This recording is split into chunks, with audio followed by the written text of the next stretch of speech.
Kala minggu kepengker malam Kemis ingkang sampun kliwat, kita sampun dumugi criyosipun kapundhutipun Sayyidina Umar bin Khattab radhiyallahu anhu. Kaleres menika dipun criyosaken dening beberapa rawi bilih Sayyidina Ibnu Mas'ud, Abdullah bin Mas'ud radhiyallahu anhuma sangat sedih kalian kapundhutipun sahabat Umar bin Khattab. Bahkan beliau ngendikaaken mata tis'atu a'syaril ilmi. Kapundhute Sayyidina Umar iku dadekno 9/10 ilmu icau sedaya. Akhirnya dipun protes kalian rencang-rencangipun. Lho kok 9/10 ilmu? Emangnya ilmu iki kabeh nggone Umar bin Khattab toh ya? Kok iso ilang kabeh iku pripun? Dijawab oleh Ibnu Mas'ud, lam urid ilmal futya wal ahkam.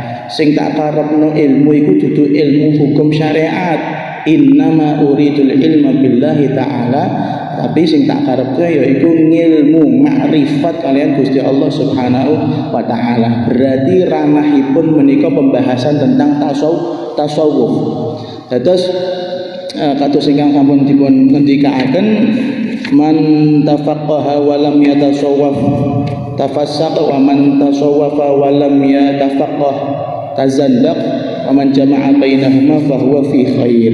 Sing gelem belajar syariat tok, fikih tok, tapi ora gelem diimbangi kalian belajar tasawuf, engko iso kaya wong fasad. Ketoke zahire salat tapi atine jerone niku bisa jadi tidak lillahi ta'ala tapi imma lid dunya wa imma lil mar'ah wa imma lil jah. Iso krana donya, iso krana wong wedok, iso krana pangkat, pokoknya sifat-sifat yang duniawi. Begitu juga sebaliknya, man tasawwafa wa lam yatafaqqah fatazandaq. Sing tasawuf tok tapi gak peduli dengan ilmu syariat, gak gelem ngaji kitab, gak gelem ngaji salat, gak gelem ngaji wudu, maka faqat tazandaq, dikhawatirkan kaya wong kafir zindik. Zindik niki artosipun dia nanti sedikit-sedikit menisbatkan semua hal, baik itu hal yang buruk maupun yang baik, dinisbatkan kali Gusti Allah Subhanahu wa taala.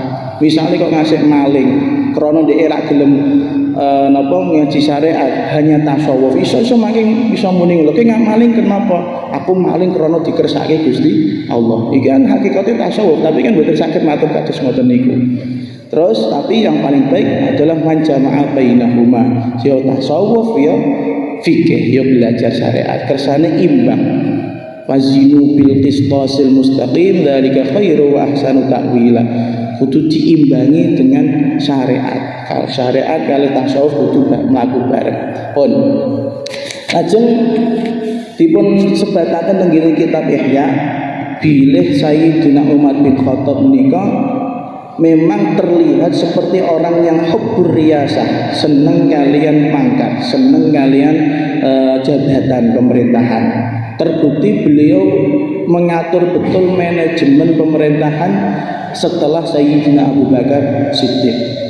Terus termasuk riyen nika saderengipun Sayyidina Umar dados khalifah, pasar-pasar niku mboten wonten ingkang ngawasi. Cara sakniki napa nggih? Mboten preman pasar napa nggih? Sing ngawasi sedaya hal yang berkaitan kalian interaksi ku apa? Mbah napa niku istilahnya? Pengawas ya, OJK, otoritas jasa keuangan nggih. Otoritas jasa keuangan niku nek cara sakniki kan sing ngawasi interaksi atau transaksi yang terjadi di Indonesia, pasar-pasar Indonesia. Wekdal soal Sayyidina Abu Bakar, zaman Sayyidina Abu Bakar dereng wonten.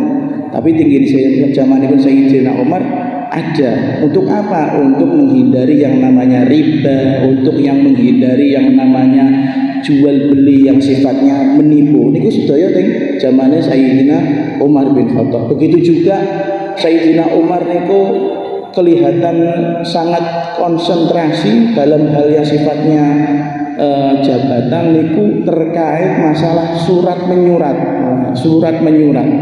Dados surat menyurat zamanipun Sayyidina Umar niku mulai wonten tanggale, mulai wonten taune, mulai wonten dintene. Surat iki dikirim tanggal piro, dina apa, tahun piro. Niku ditangkletke betul kalau Sayyidina Umar bin Khattab. Ini kan menunjukkan bahwa Sayyidina Umar itu adalah orang yang manajemen pemerintahannya bagus. Biasanya nek wong manajemen pemerintahannya apik niku biasanya wong sing hubbur riyasah, seneng kepemimpinan, seneng untuk jabatan. Akan tetapi dibantah kalian Imam Ghazali, kemuliaannya Sayyidina Umar itu bukan hanya karena itu. Justru ada hal yang penting seperti yang dikatakan oleh Ibnu Mas'ud, yaitu ma'rifatullah. Beliau bisa mencapai makom yang mulia seperti itu karena ma'rifatullah. Bener ketoke kerjane dadi khalifah, bener ketoke ubak-ubek ning pasar, bener ketoke senengane blusukan. Cara sakniki blusukan ya terus Pak Jokowi.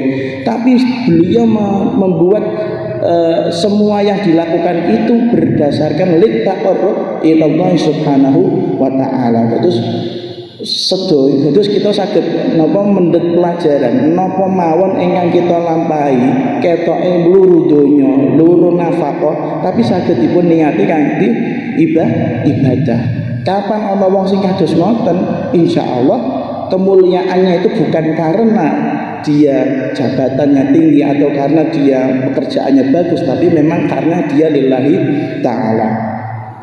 Terus beliau juga mencontohkan Imam Ghazali, ana wong misale wonten tiyang at-tabib niku nek cara sakniki dokter nggih, mboten tabib biasa.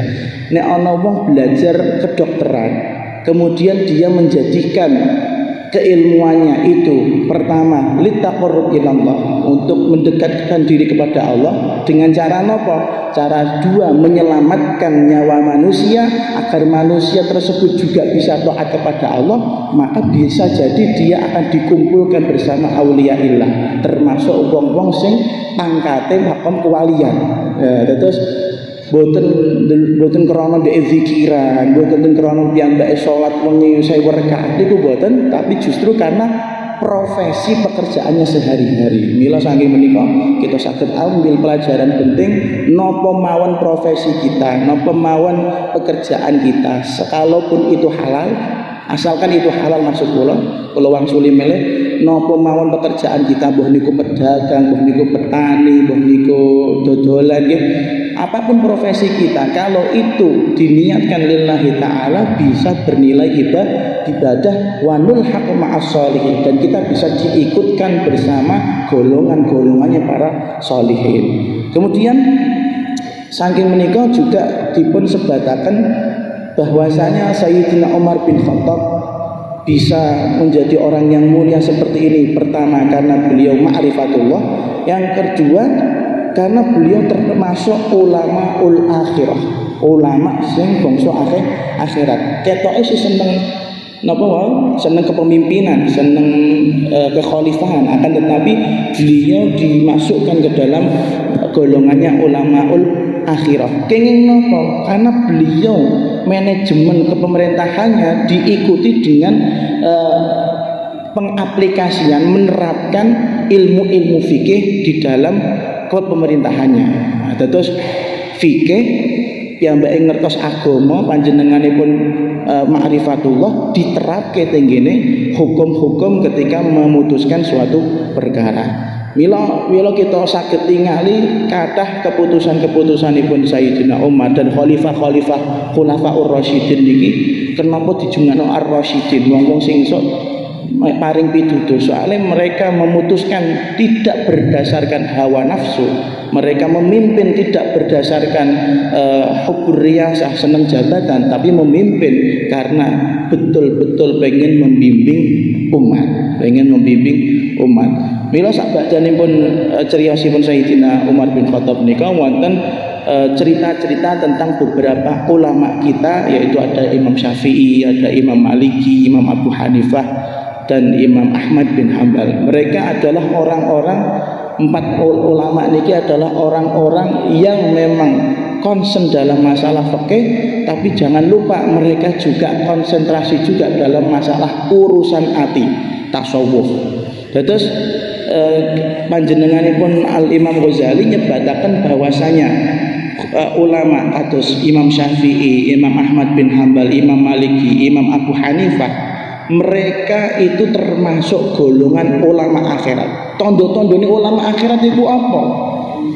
Yang pasti yang pertama adalah mereka betul-betul faham syariat, faham agama, dari masalah toharoh sampai bab hudud, bab napa jinayah niku paham sedanten, tapi harus ada sifat-sifat yang lain ulama akhirat niku.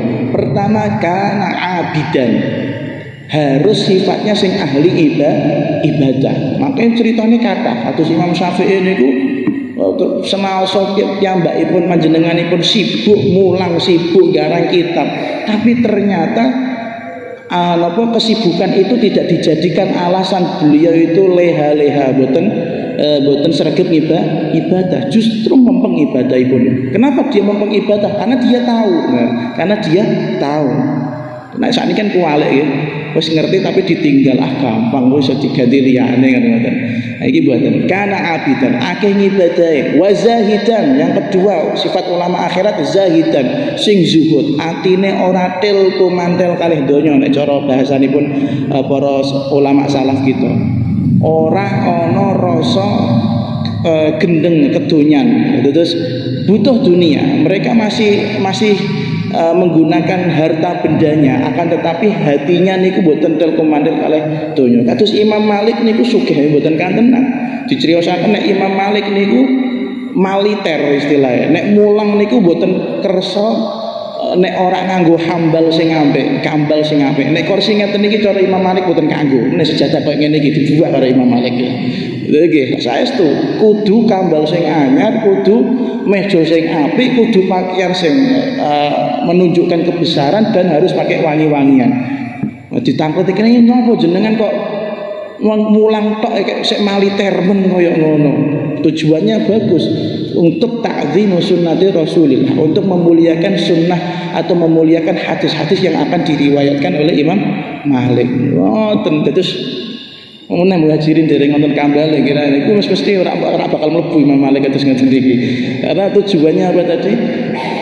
Untuk memuliakan sunnah-sunnah Kanjeng Nabi. Bener ketoke kedonyan tapi sebenarnya ndak. Atus napa nggih? Atus dawuhipun Abah Lutfi niku, Abah Lutfi Pekalongan ngendikan kiai kan nek durung pilih Alphard iku durung macam dadi kiai jadi dia.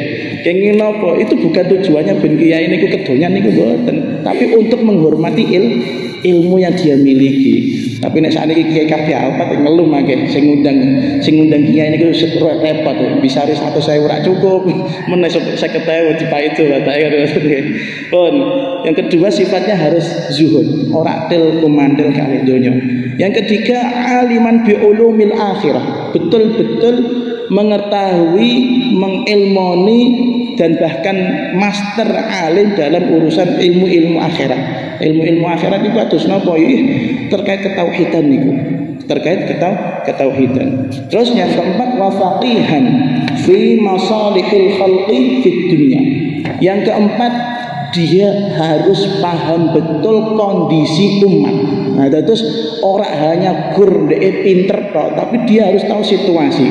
Mila ketika menghukumi sesuatu atau ada masalah tertentu niku, kalau dia memang mujtahid kados Imam Syafi'i, Imam Ahmad niku dia tidak memakai napa istilahnya, tidak hanya memakai dasar ilmu tapi juga harus memakai dasar perasaan. Mafaqihan fi masalihil khalqi fid dunya. Jadi terus boten sembarang-barang muni haram, boten delok sik akar masalahe napa, kenapa sampean ngasih misalnya wonten tiyang kenapa sampean ngasih mangan babi kerat. Nek misale mangan babi ku haram ngoten ngoten nggih.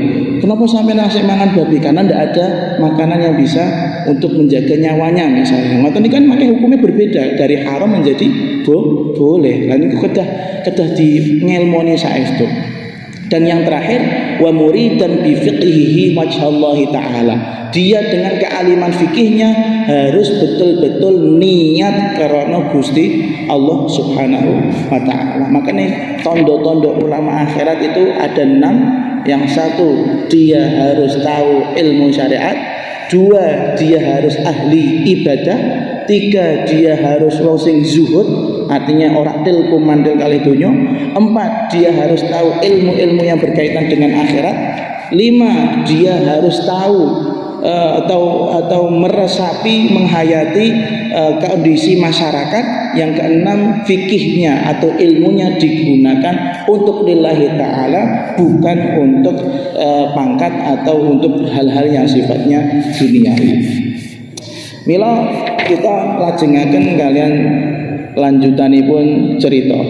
Qala al-muallifu radhiyallahu anhu wa nafa'ana bihi wa bi ulumihi wa bi barakatihi fid dharain amin. Wa qala nanusdawu al-Hasanul Karabisi, sapa al-Imam Hasan al-Karabisi dawuh ngeten, bitu nginep sapa ingsun ma'asy-Syafi'i sabdane al-Imam Asy-Syafi'i ghaira lailatin ing dalem liyane sak wengi, alias sering nginep bareng. Terus niku nggih Mas, terus ya nggih. Fakana mongko ana sapa Syafi'i yusalli iku salat sapa Imam Syafi'i nahwan ing padane min thuluthil laili saking sepertelon wengi. Fama ra'aitu mongko ora weruh sapa ingsun ku ing Imam Syafi'i yazidu nambahi sapa Imam Syafi'i ala 50 ayatin ing atase 50 ayat. Fa idza aktsara mongko nalikane ngakeh-ngakeh sapa Imam Syafi'i fami'atu ayatin mongko utawi iku 100 ayat.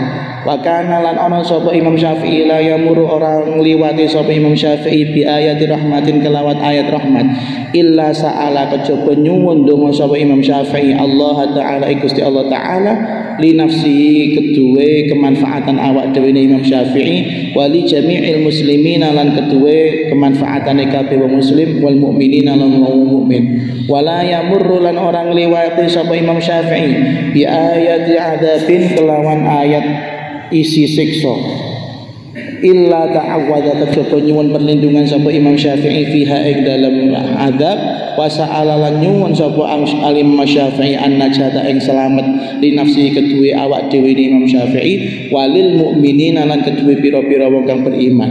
Wa ka'annama jama'alan kaya-kaya sak temene kaya-kaya sak temene Imam Syafi'i ngumpulake sapa Imam Syafi'i lahu keduwe Imam Syafi'i ar-raja'a ing sifat arep-arep wal khaufalan sifat petimaan sertane bareng. Nah, niki tondo-tondo ulama akhirat. Kados ingkang kawula sabataken ada 6 tanda dan di sini disebutkan cerita tentang betapa Imam Syafi'i niku ahli ibadah dan juga ahli ilmu akhirat.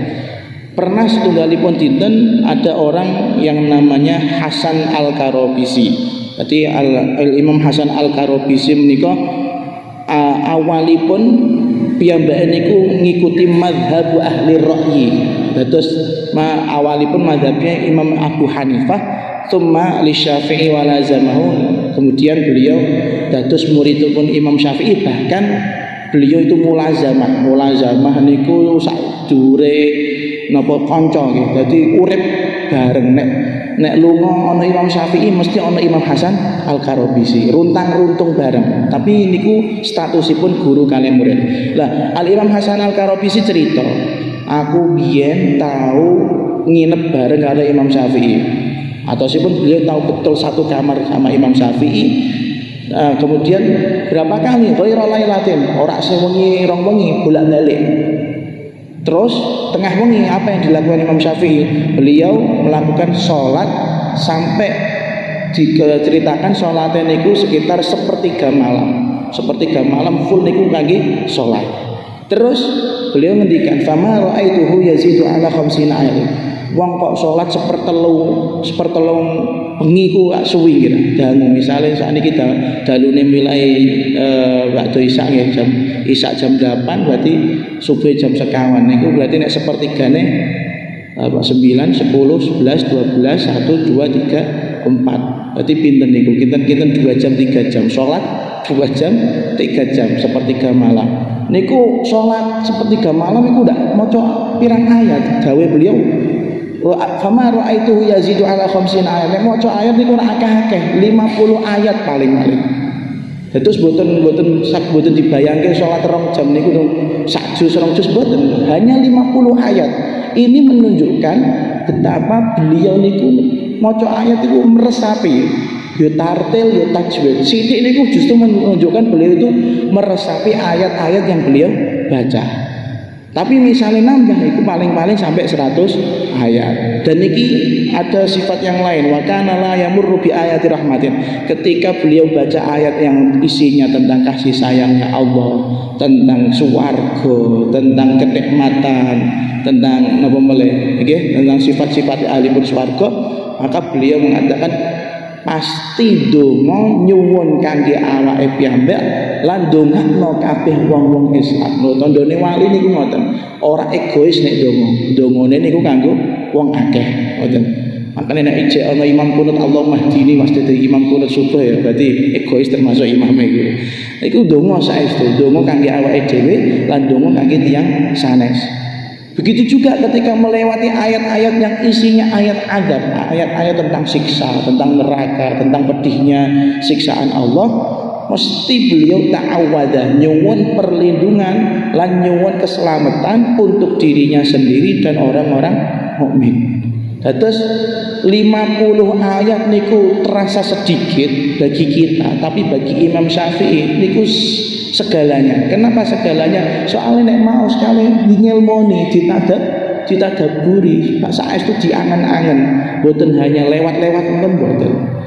Niki menunjukkan beliau itu saestu tahu betul ilmu akhirat, dan begitu juga beliau menunjukkan termasuk orang yang ahli ibadah. Diterasakan wa ka'annama jama'alahu raja wal khauf ma'an, koyo-koyo sifat Arab dan sifat takut itu ada pada diri Imam Syafi'i. Terus kita niku menawi ibadah niku ada 3 unsur yang harus kita lakukan. Pertama niku ikhlas. Jadi boten bareng ibadah kejaba mung krana ibadah maring Gusti Allah Subhanahu wa taala. Yang kedua ada sifat ar-raja. Nek ibadah kudune ya arep-arep ganjaran. Kono pengibadah harap-harap ganjaran iku Gusti Allah niku sah. Iku tanda nembe 2 sifat, dua tanda bahwasanya amal kita diterima. Pertama ikhlas, yang kedua mengharapkan pahala dari Allah Subhanahu wa taala. Dan yang ketiga ada sifat khauf, takut kepada Gusti Allah, takut akan siksaan Gusti Allah. Makanya nek kita nika ngamal ora ana rasa wedi meneh malah beribadah karena terpaksa niku berarti mboten ditampa ngamale. Tapi nek pengen ditampa amali harus 3 unsur ini ada pada kita. Yang ikhlas, yang kedua mengharapkan pahala dari Allah, yang ketiga takut kepada siksaan Allah Subhanahu wa taala. Wa qala wa su'ila lan ditakoni Al-Syafi'i sapa Imam Syafi'i radhiyallahu anhu an mas'alatin saking siji masalah.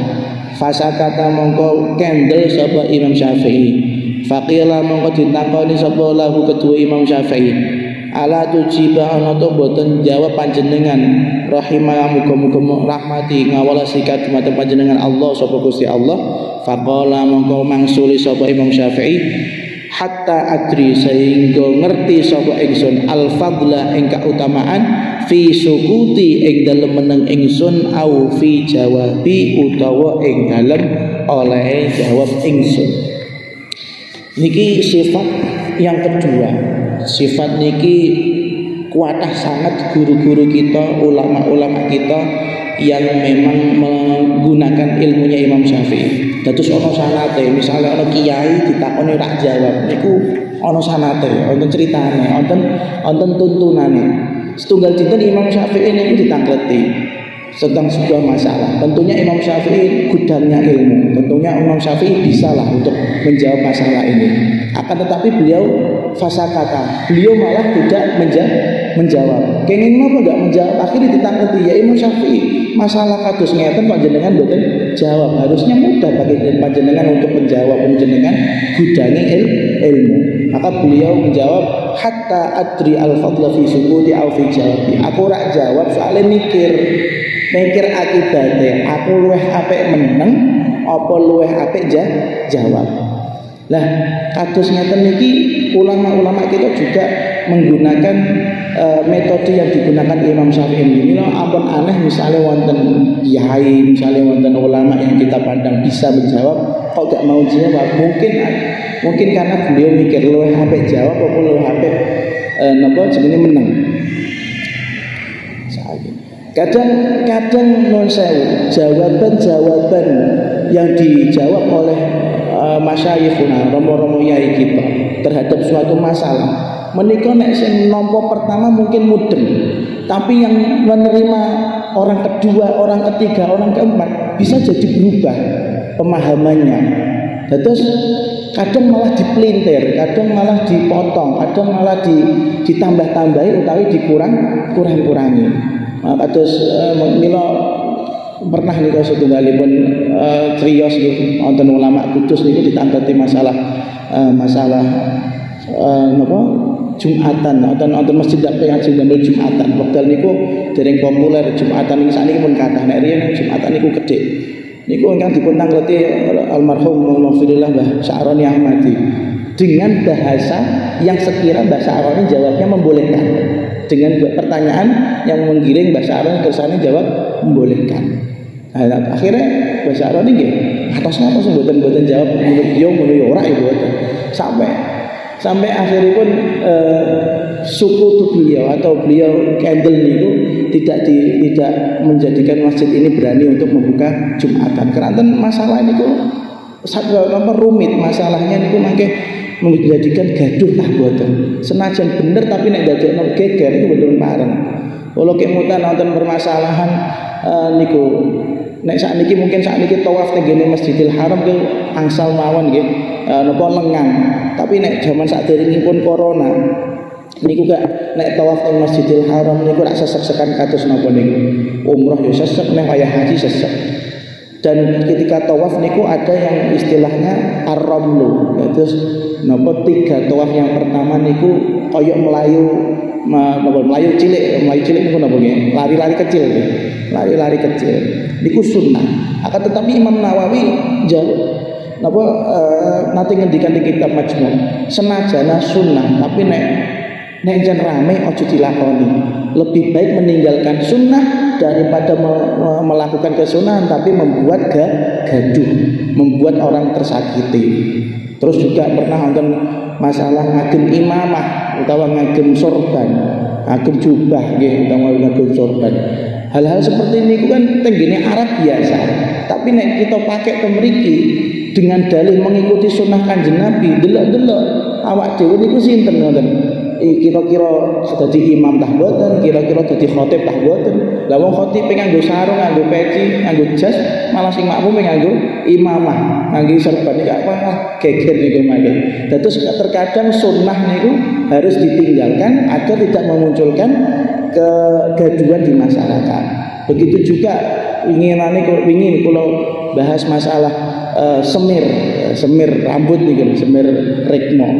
Nek rambutnya sampun uwanen nggih, rekmone sampun uwanen niku dipun sunahaken semir wonten hadise. Bahkan Imam Ibnu Hajar Al-Asqalani ngendikan nek semiran niku sunnah. Mungkin mila Sayyidina Abu Bakar niku kan napa jenggotipun niku warnane radi abang-abang nyoklat kados Habib Umar bin Hafid niku sanate sange Sayyidina Abu Bakar. Begitu juga rambut beliau.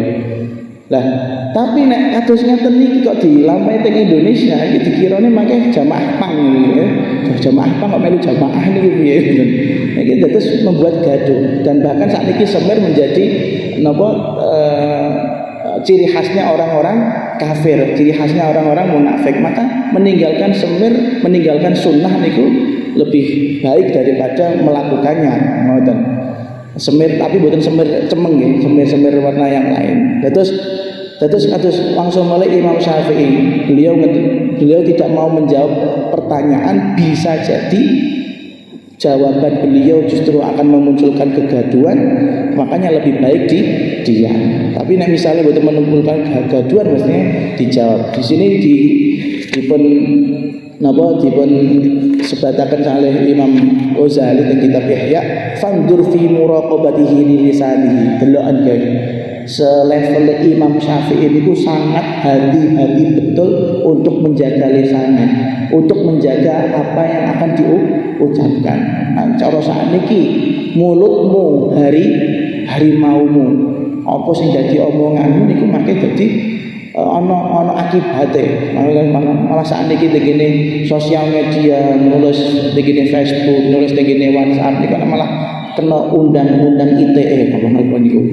Nah, terus kados ngeten niki ampun jenengan kita semua niki ampun aneh menawi wonten ulama, wonten kiai kita ingkang boten purun utawa boten kersa jawab permasalahan kita. Niku menunjukkan beliau sangat-sangat alim dengan kemaslahatan bersama. Begitu juga tentang kezuhudan. Zuhud niku ora mantel kalih donya. Imam Syafi'i nggih wonten critanipun. Wa qala lan usdawa al-Humaiti sapa al-Imam al-Humaiti. Kharaja miyas asy-Syafi'i sapa Imam Syafi'i rahimahukum mulasihu ing Syafi'i Allah sapa Gusti Allah ilal Yamani marang daerah Yaman, negara Yaman. Ma'a ba'dil wulati serta beberapa pemimpin. Fan sarafa mongko bali sapa kondur sapa Imam Syafi'i ila Makkah dumugi Mekah bi asyarati alafi dirhamin kelawan gawa sangu 10.000 dirham. Faduriba mongko den gaweake den pukul lahu kedua Imam Syafi'i khibaun apa kemah-kemahan fi maudhi'in ing dalem siji panggonan kharijan min Makkah kan ado saking kota Mekah, luar Mekah. Fakana moko ana annasu sapa manusa yatuna iku padha mara sowan sapa annasu ing Syafi'i.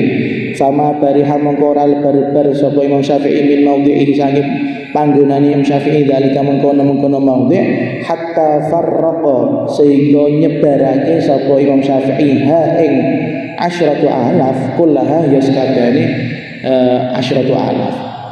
Niki cerita tentang zuhudnya Al-Imam Syafi'i, menunjukkan beliau termasuk ulamaul akhirah. Setunggalipun dinten Al-Imam Syafi'i niku nate tindakan wonten negara Yaman. Negara Yaman termasuk bagian dari Jazirah Arab. Dan saat ini Yaman tempat tumbuhnya para aulia. Lajeng setelah sampai tingginya mereka, beliau kondur tingginya Mekah dan membawa uang ada jumlahnya itu 10.000 dirham.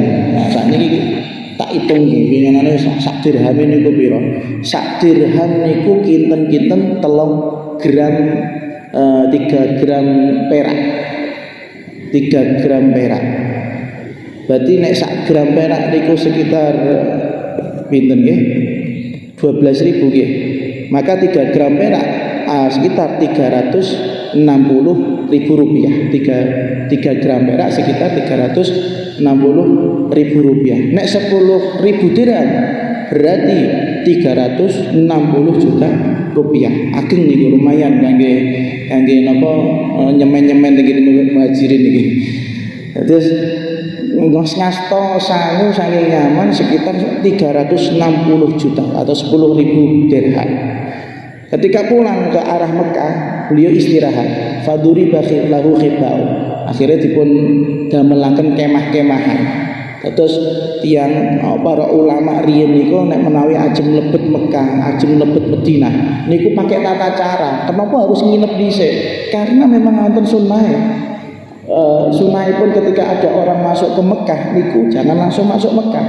Makanya wonten gene fikih niku wonten pembahasan termasuk kesunahanipun adus yaitu mandi ketika mau masuk kota Makkah. Ini memang betul wonten niki dilakukan oleh Sayyidina Ibnu Umar radhiyallahu anhu.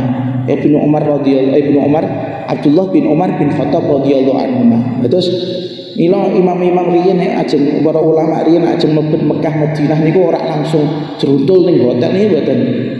Langsung udune ning nginep riyen ning keluar kota Mekah, noto awak, noto niat, noto ati baru masuk Mekah. Kados yang dilakukan Imam Syafi'i. Imam Syafi'i termasuk imam yang mengatakan tawaf qudum itu sebuah keharusan. Tawaf qudum itu adalah tawaf yang dilakukan orang yang pertama kali masuk ke kota Mekah. Maka beliau pastinya mempersiapkan diri terlebih dahulu di luar kota Mekah. Lah ngasto duit pinten wau 300 juta atau 10.000 dirham. Ngasto arto 360 juta niku wau ketika beliau nginep teng gene luar kota Mekah wau, akhirnya pun kathah tiyang ingkang sowan karena mereka modelnya buatan SMS utawa WA ya, ketok tular istilah, ketok tular. Ono sing kondo, Imam Syafi'i memoro, akhirnya dosowan Imam Syafi'i. Buatan ngantos sewengi duit niku telas. Kage nopo, kage foya-foya, jajakno tamu nih, buatan. Semuanya dibagikan di sodakoh ke. Nah, duit 360 juta di sodakoh ke. Niki panitia mawon ngumpulno 360 juta ning pirang sasi niku. Iki repot ya. Iki 360 juta dibagi-bagi di sodakoh ke sedaya, Masya Allah. Itu menunjukkan bahwasanya Imam Syafi'i betul-betul tidak ada ketil kumantil kali dunia, nggak ada keterikatan sama sekali kali dunia. Semuanya habis. Sering cerita-cerita kados ngoten niku. Kados Gus Dur nggih nate, orang-orang sekarang Gus Dur niku nggih nate angsal amplop ngoten niku, amplope ya ora mengko. Gurune kula nggih ngoten. Setunggal dinten kula majelis kali gurune kula niku amplope kandel, kemudian beliau belok untuk menjenguk salah seorang sahabatnya, amplope diwekno niku kangge napa biaya rumah sakit. Terus belas boten buka amplop. Terus kula nggih kemutan. Nuwun sewu niku kula cerita malah tentang bae kula piyambak. Berarti Mbah Buyut, berarti kula ibuke kula, Mbah putrine kula, terus Mbah Buyute kula. Saking jalur umine kula nggih. Mbah Karmani asmane. Niku kapundhutipun Masya Allah. Mugi-mugi sinten sholihin. Karena setiap tahun niku dipun hauli sak desa niku. Dan beliau termasuk yang ditokohkan waktu niku. Terus ngamalipun mbah kula Mbah Buyut kula niku sithik-sithik niku sedekah. Bahkan zamanipun PKI ingkang lari-lari ingkang melayu niku ngumpete tenggene Mbah Karmani terus dipakani nggih diparingi sandang panganan sampai mlebu Islam. Lah kapundhutipun niku ngeten. Terus beliau niku kagungan nek boten lepat kagungan napa kados sayur-sayuran ngoten, tumbuh-tumbuhan yang menghasilkan yang lumayan kangge disatu teng pasar. Ketika niku sedaya didekek tengene nek cara istilahnya sakniki kol gerobak ya, didekek ini gerobak lajeng dereng dugi pasar pun telas. Barang-barang bahan makanan itu telas ning dalan dari dugi pasar. Tekan pasar lho pokoke sentek wis balik meneh. Tekan omah ditakreti kali Mbah Buyut. Lho, ndi duwite mau tek kabeh kanggo sedekah. Terus ya Allah Pak, jangan kados ngoten niku nggih kesewanten ataupun orang yang zuhud niku masih mudah untuk kita jumpai. Dan Masya Allah akhirnya pun barokahipun Mbah Karmani walaupun beliau tidak terkenal alim, tidak terkenal sebagai orang yang napa istilahnya tokoh agama, tapi putu-putunipun niku hampir semuanya menjadi ulama. Tegene daerahipun piyambak wonten ing dumugi pundi niku daerah Bojonegoro punya pondok, bahkan sakniki nggih ten mriki nggih wonten. Terus rata-rata putu-putunipun Mbah Karmani niku kathah ingkang hafal Quran, kathah ingkang dados tiyang alim, gadah pondok. Niku keranten barokahipun kados insyaallah keranten barokahipun Mbah kula, Mbah Buyut kula niku ahli sedekah. Mosok sak gerobak niku entek. Durung tekan pasar wis entek, ora krana dituku wong niku mboten, tapi entek krana disedekahna. Kula mboten ngepek-ngepek, tapi kula cerios tiyang kados ngoten niku tesih kathah. Tiyang kados ngoten niku tesih kathah. Dan justru karena dia tidak tilku mantel kalih donya niku barokahipun saged turun tenggene anak putu. Nek anak putu untuk barokah berarti anak putu makin ngelingi karo bae kan ngoten makin ndongake. Lan niku ingkang menjadi napa aset terbaik kita kalau kita punya anak keturunan ingkang saleh, ingkang purun ndongake kita, ingkang purun ngelingi kita. Nek pas kita kapundhut, kita diholi minimal kali anake piyambak. Ampun ngantos ora diholi karo anake dhewe iku temen iki. Pun. Mila langsung malih tentang ceritanya pun Imam Syafi'i. Beliau ngentekno duit 300 juta dalam semalam niku mboten gampang, angel niku. Angel nek karo. Nanti juga Abah Lutfi, kalau cerios Abah Lutfi meleh. Abah Lutfi Pekalongan nggih ngoten. Abah Lutfi ku nate dipun sowani kalih Kodim ya. Kodim ajeng damel acara Maulid. Damel acara Maulid niku mawon mboten wonten dana ceritanya. Terus matur kali Abah Ndoro Habib niki kami mau mengadakan majelis Maulid pengajian seadanya, ngoten bahasane seadanya kecil-kecilan. Lho, ada duit kowe ngoten nggih langsung. Ngoten nggih langsung. Ada duit.